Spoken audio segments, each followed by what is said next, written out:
Hi, welcome back to Conception. My name is Liz. I'm a certified nurse midwife, and on this channel, I love to talk to you about all things from fertility, conception, pregnancy, preconception, postpartum, GYN, menopause, with the additional lens of the psycho, emotional, and spiritual additions of ourselves included with this conversation. Today, I want to talk to you all about PMOS and conception, previously called PCOS, which we're going to get into a little bit now. And I am super excited. So let's start with the evidence, the meat and the potatoes, before we springboard ourselves into the self-actualized versions.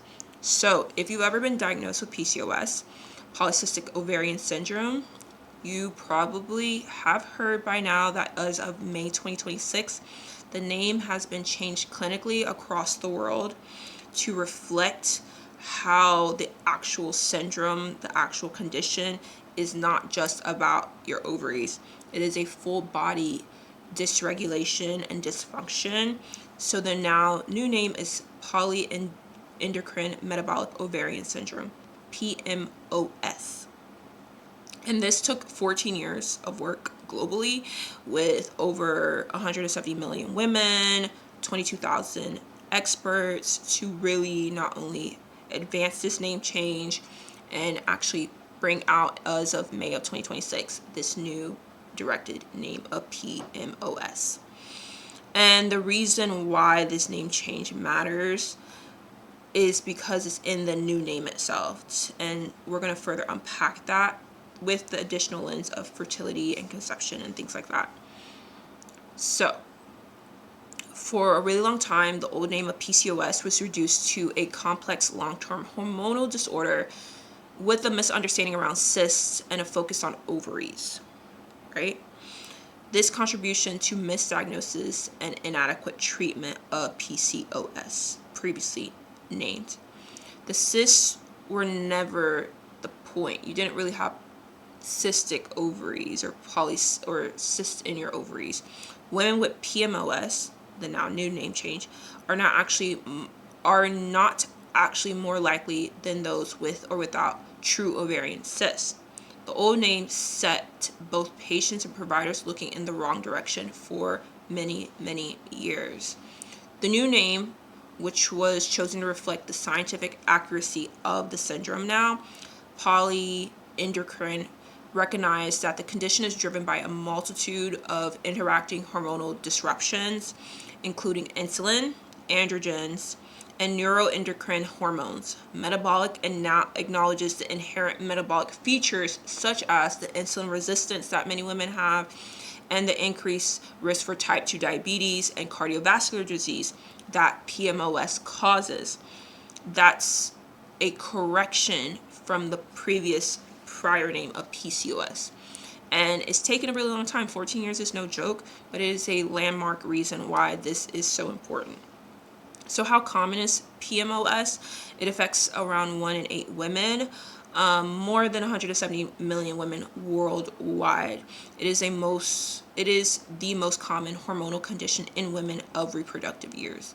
And because of the old name misdirecting and causing a little bit of an indirect reflection of what is actually happening within the body, a significant number of women may not have been well taken care of, or well taken care of in the sense of a multidisciplinary approach.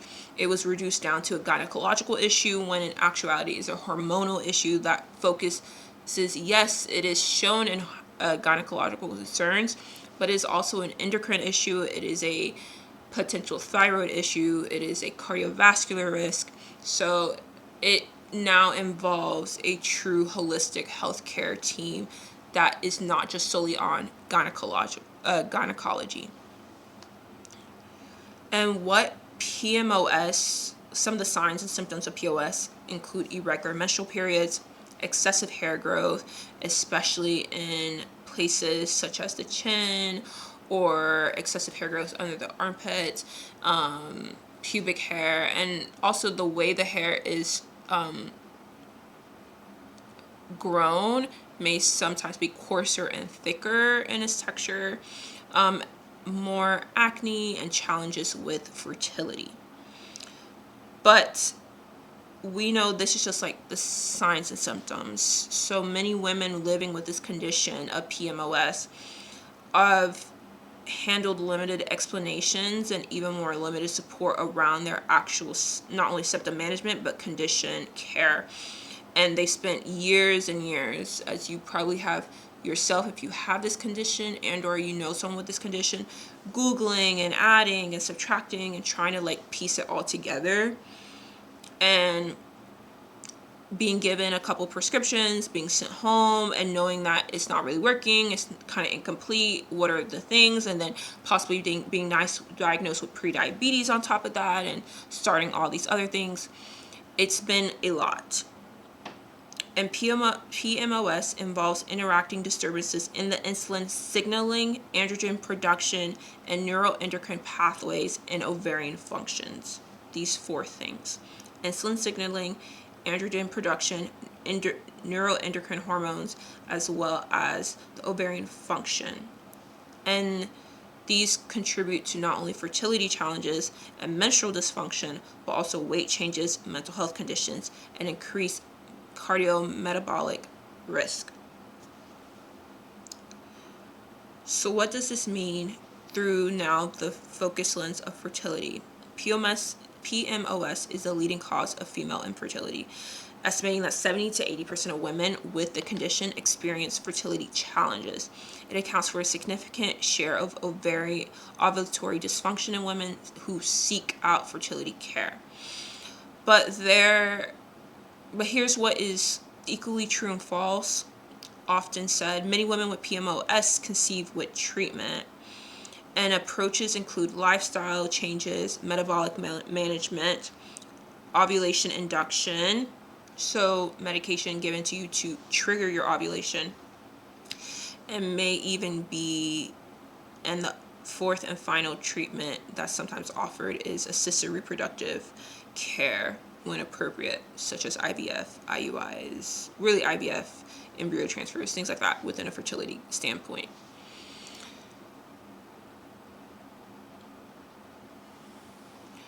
I personally believe that the new name definitely highlights how infertility is driven by a multitude of hormonal disturbances that we've already spoken about.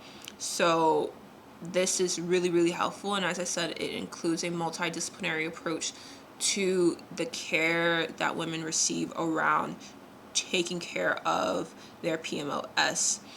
And it opens doors for maybe more treatment that targets the underlying metabolic causes, such as managing insulin resistance, to restore spontaneous ovulation and improving pregnancy outcomes. However, I would like to say, with the name change, the treatment hopefully becomes more readily available, and people don't spend years and years just like falling in and out of it and not being able to access proper treatment plans. But the actual treatment options may stay the same, right? What I believe this name change offers, and this is my opinion, is that it offers more access to treatment.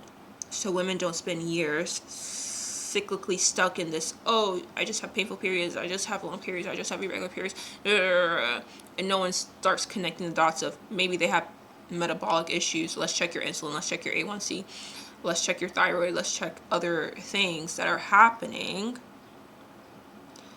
so that we can start you on the treatment plans faster and more quickly so that you can get the results that you want. So the diagnosis is improving now that the name reflects the full picture. What still often falls short in the individualized conversation, what does it mean specifically for you and your body discussion, PMOS presents differently in every woman. One woman's primary driver may be insulin resistance, another one may be an excess in androgens, another one may be a neuroendocrine disruption. The treatment that works is the one calibrated to the specificity and the personalization of the expression of PMOS for her. And that conversation requires your healthcare provider who has the time and the curiosity and an updated framework to go from.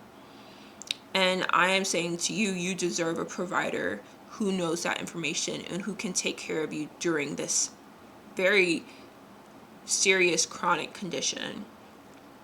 And it may take you moving to different providers or asking for a more specialized provider as you go through your care. Don't be afraid to start off with one provider and see them for a couple of times or just even one time, and know that they may not make you feel comfortable or they may not really know the framework very well, to then search out for another provider who can really help you out.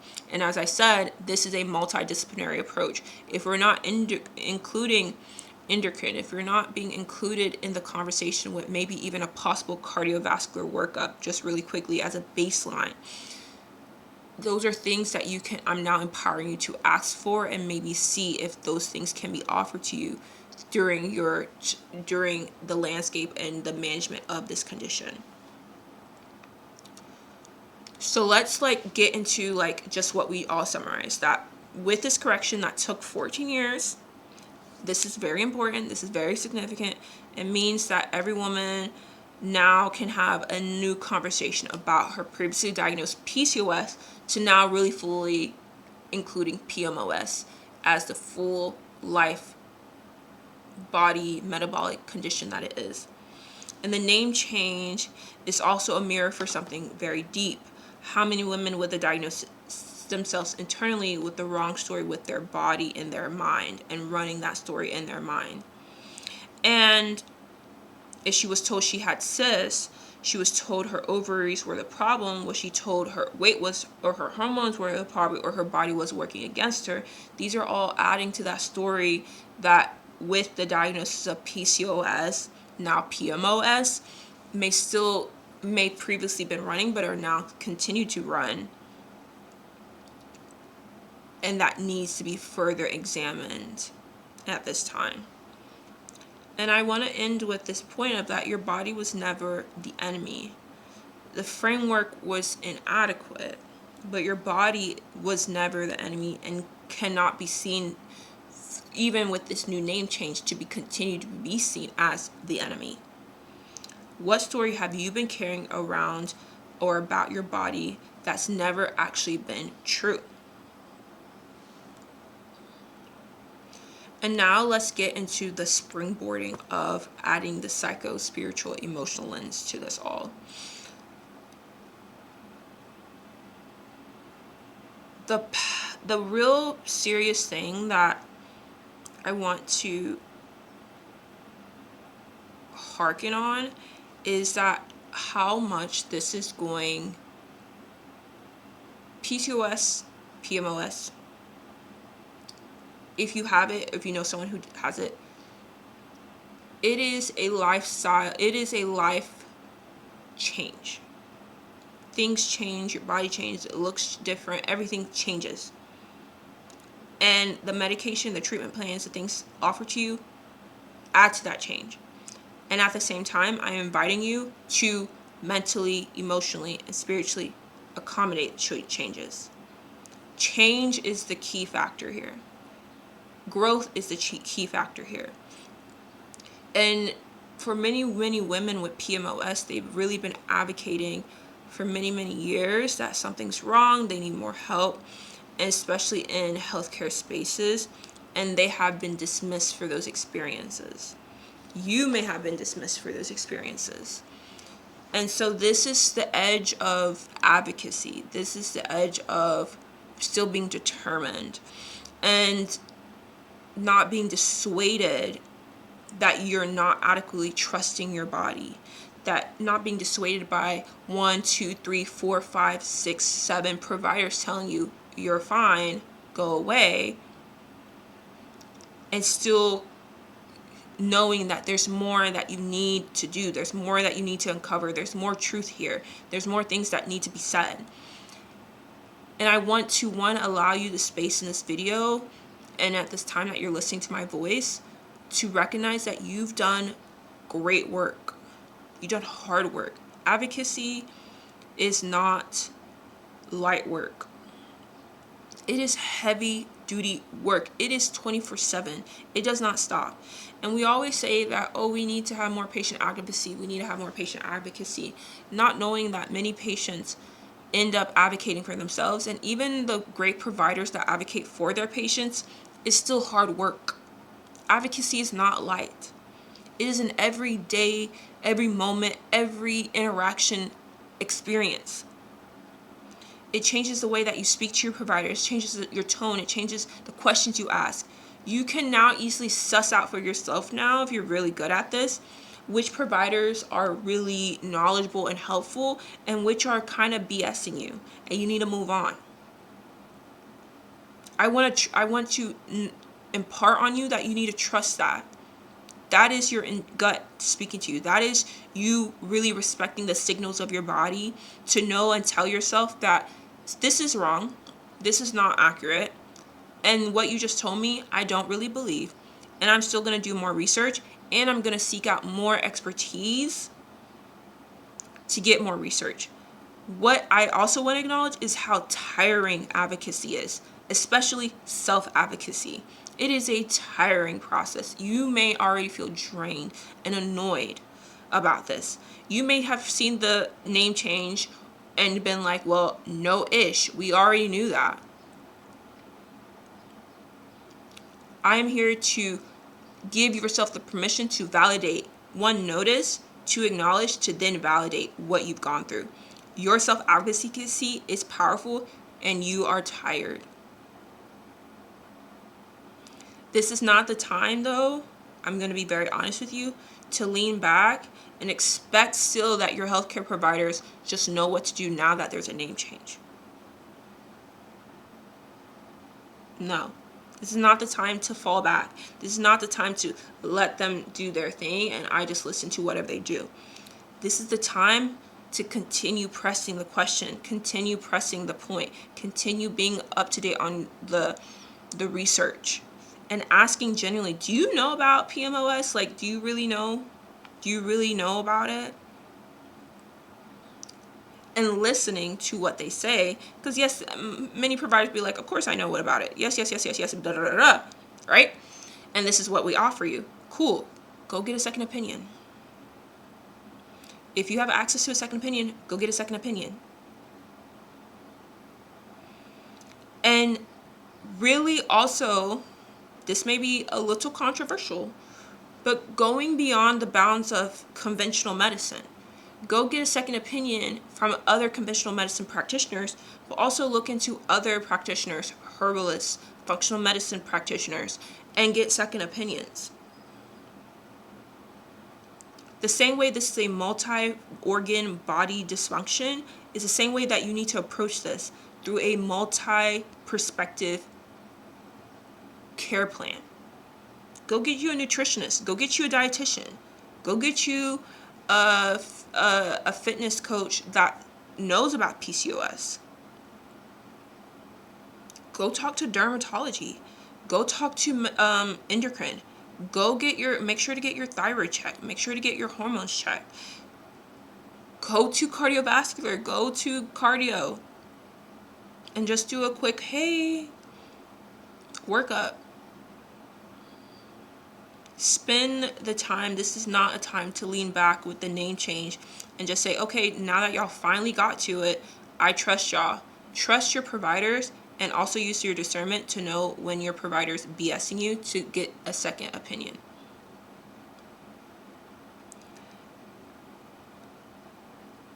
And I also want to say this.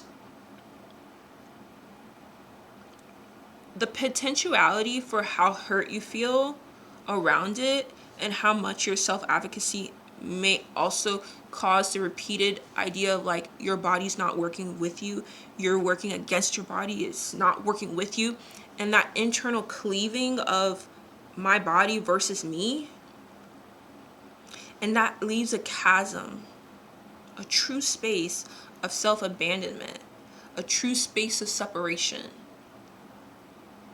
When we even begin to look through the lens of fertility, that's not the space that we want to not only still have, but also maintain.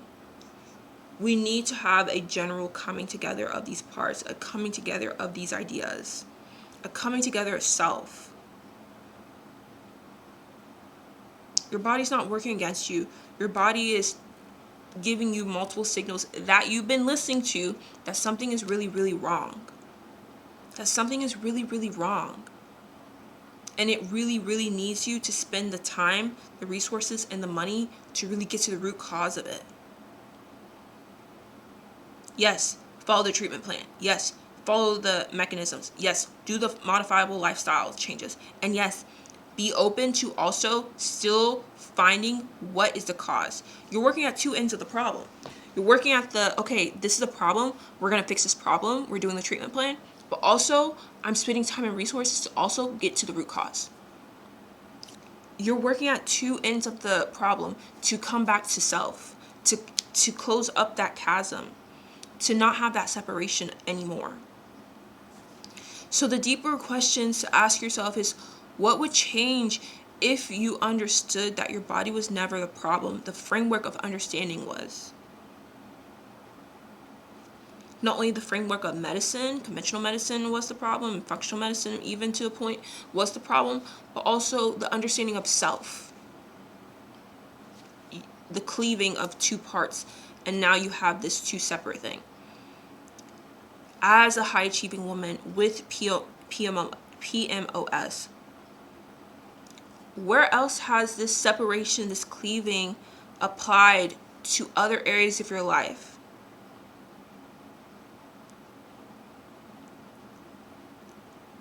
Where you were tasked with fixing the problem and you were doing all the things,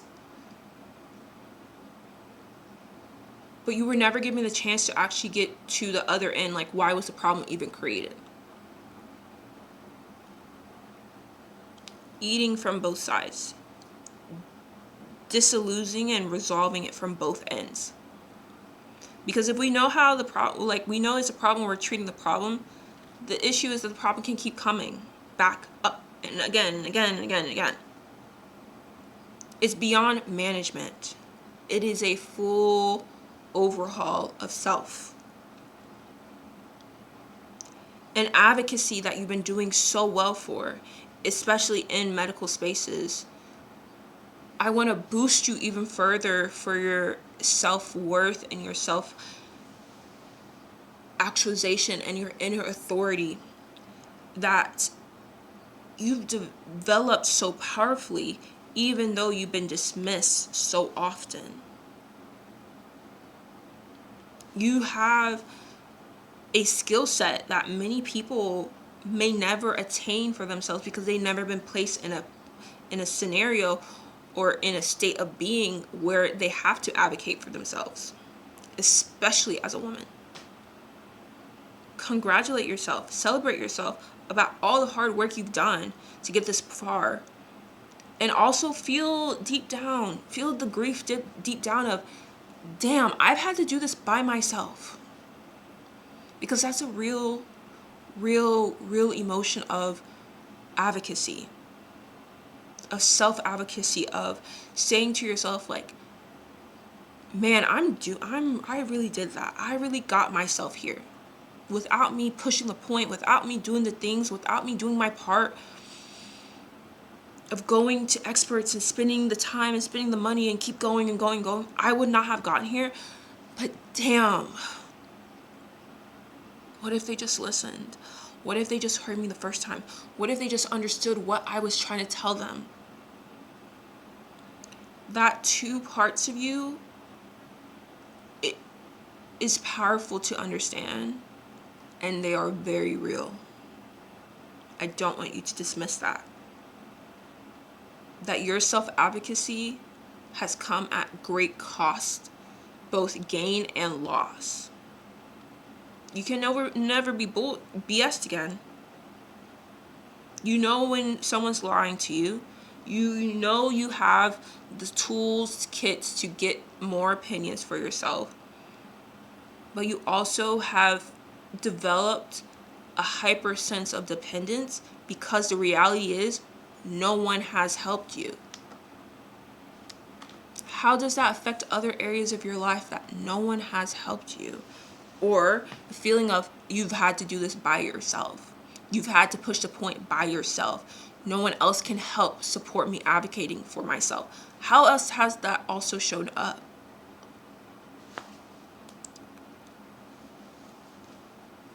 The work of releasing for yourself these stories,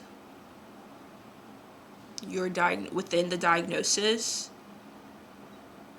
within your body, and reclaiming what is true, reclaiming the grief, reclaiming the loss, reclaiming the time spent,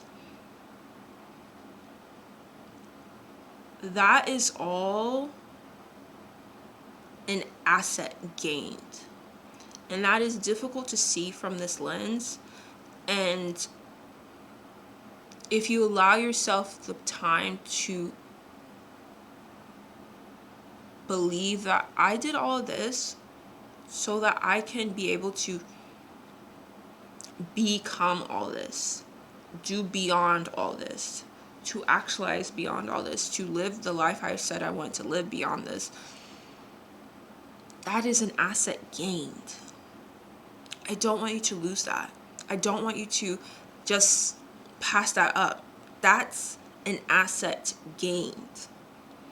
Through hardship, through trials, through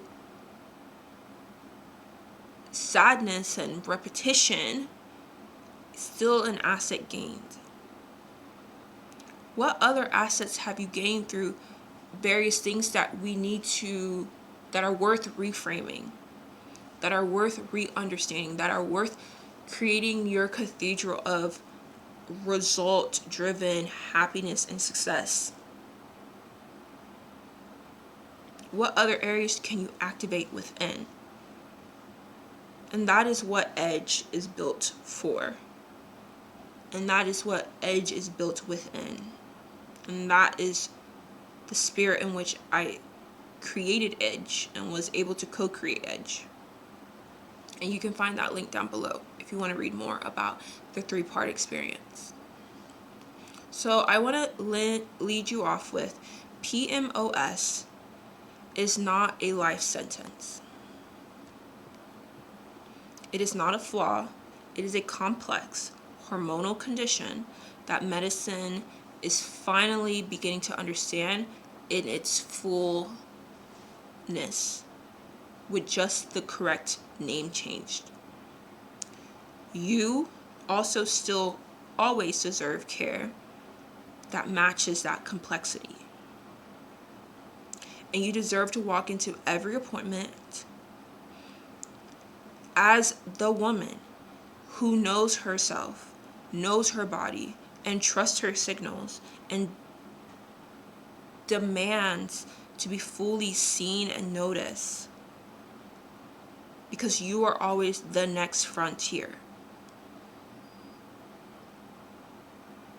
I'm so happy that you were able to stay through this video. Please like, comment. I love to know your comments about this below. And please subscribe and share with a fellow woman. And I'll talk to you later. Bye.